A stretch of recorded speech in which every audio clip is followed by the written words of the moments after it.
this is my sustainability and procurement project summary for the Intern Foundry Summer 2025 cohort final project. So this is just an overview of what I'll be covering in this slideshow today. I will be covering part 1, project and organization, key accomplishments and successes, skills developed, alignment with goals, and in part 2, I'll go over internship and academic relationships, light bulb moments, reflections, and future hopes. So for the organization, Zoetis is a biopharmaceutical animal health company, a top producer of medications and vaccines for domestic animals and livestock. Zoetis's purpose is to nurture our world and humankind by advancing care for animals, which is achieved through their continuum of care framework. The framework consists of preventative care, detection of diseases, and the necessary treatments, meaning that Zoetis works to target health problems before symptoms do.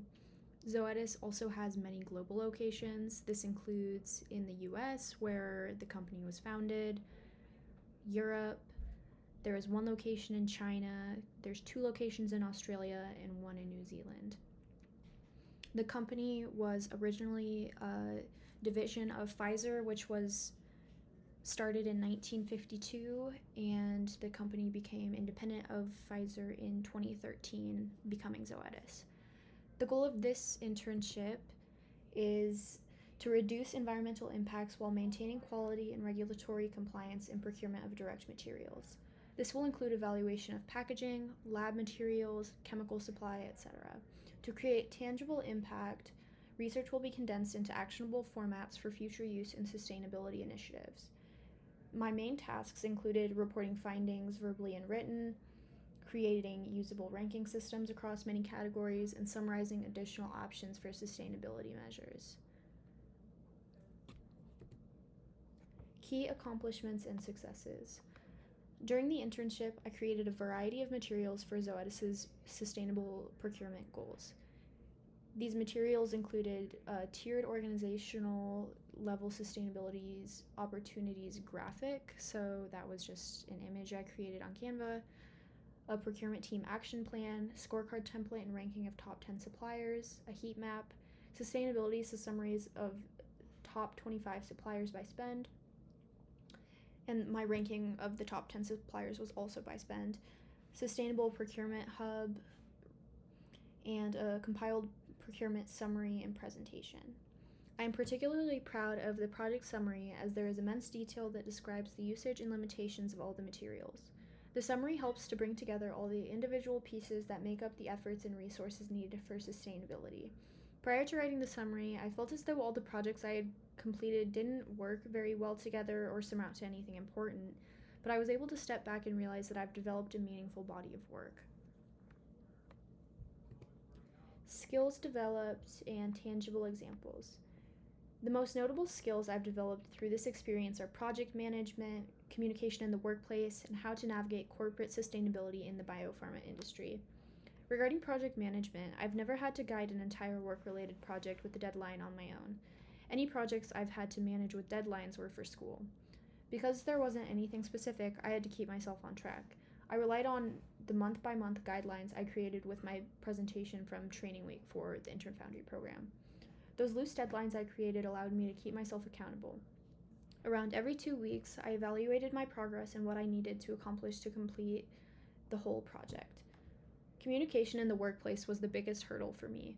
I tend to communicate consistently and use email for compiled questions, but I quickly realized that my supervisor wouldn't respond most of the time. I would have liked to send emails of my weekly progress, but she mentioned many times that her inbox was overwhelming, so I decided that wasn't going to be a helpful solution. I learned that she prefers Teams messages, which I began utilizing but still wouldn't get replies. I had to adapt to this fact and work more independently because of her demanding schedule. I would have preferred more input and collaboration, but I was able to manage. In most situations, I've had supervisors and professors who appreciate clear communication, but I learned that people have incredibly varying expectations and preferences, so that was something I needed to adapt to. Navigating corporate sustainability in the biopharma industry is the most concrete skill I've developed and mainly took place during June. I had to immerse myself in all the information, and I took about 40 pages of notes of the top 25 suppliers and was able to notice the trends in companies. While a lot of their reporting styles varied, there was consistency in the topics addressed, environmental data usually consisted of the same metrics. I had to become familiar with the third-party accreditation bodies, an internal organization for standardization, and more. Alignment with goals, and how the internship aligned with my personal, academic, and professional goals specifically.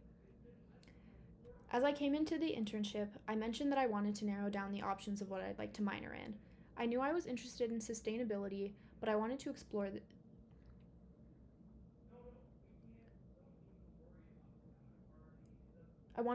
my options through this role. The field of sustainability is still trying to navigate metrics for Scope 3 data, which is difficult to quantify.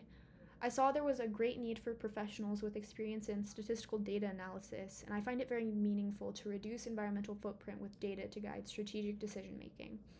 I've also learned that there is a need for energy specialists, which powers everything we do as a society. This experience has led me to some minor options that I am passionate about and can make a substantial difference with: energy science, sustainability solutions, environmental and sustainability studies, and statistics and data analytics. I believe that any of these choices would make me a competitive professional, complementing my chemistry degree and be personally fulfilling. This is part 2, by the way. So for internship in academic relationships, there was already a clear connection with this internship in my academic path, considering Zoetis is a company driven by scientific innovation. Academic laboratories often publish studies for small-scale experiments, and companies like Zoetis use evidence-based processes at a much larger scale for medication production.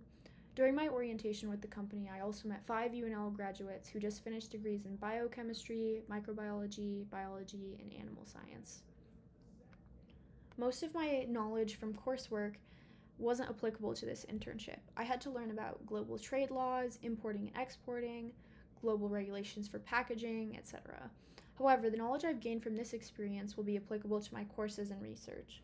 I plan to work with my professor and explore opportunities to make the lab I'll be working in as sustainable as possible. I am now familiar with many of the recycling programs that partner with biopharma and eco-friendly products available from lab suppliers. My light bulb moments. I feel as though I had very many light bulb moments at Zoetis. However, one conclusion I came to many times was that Zoetis has great sustainability efforts through their global team in Ireland, but those efforts are not being ingrained into each site's daily work. To elaborate, 26 Zoetis sites have on-site sustainability teams, specifically manufacturing sites, but they are focused on environmental health and safety, not other departments. I tried to contact Lincoln's team, but had no luck. There are not consistent efforts at each site, and I think all should have teams dedicated to handling their own emissions and strategic planning to reduce environmental impact, which would also take some of the load off of the reporting that's necessary from the global sustainability team. If I were to do anything differently, I wish I would have started contacting the Zoetis sustainability team in Dublin, Ireland sooner than I did. I started discussing with them about mid-July, but I think this could have been earlier. I purposely waited until I had taken lots of notes so I had a basis of understanding, but the information they provided me with could have been useful earlier on. They would have been appreciative of my work and questions, even if I hadn't developed that understanding first.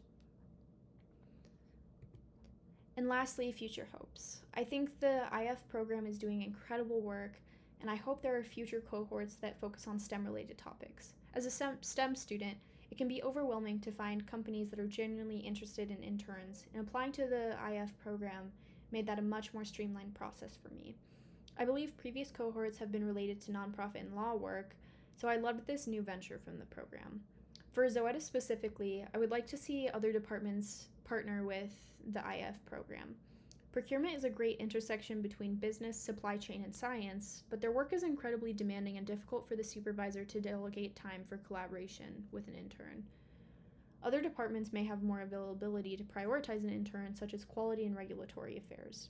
I'm not entirely sure about that option specifically, but just an example. I also know Zoetis only had 2 interns in Lincoln from their company-sponsored program, so I think continuous partnership with the honors program and Foundry could bring them more passionate interns, providing exposure to industry work. Thank you so much for listening, and I hope this was informative of my experience, and I appreciate your time.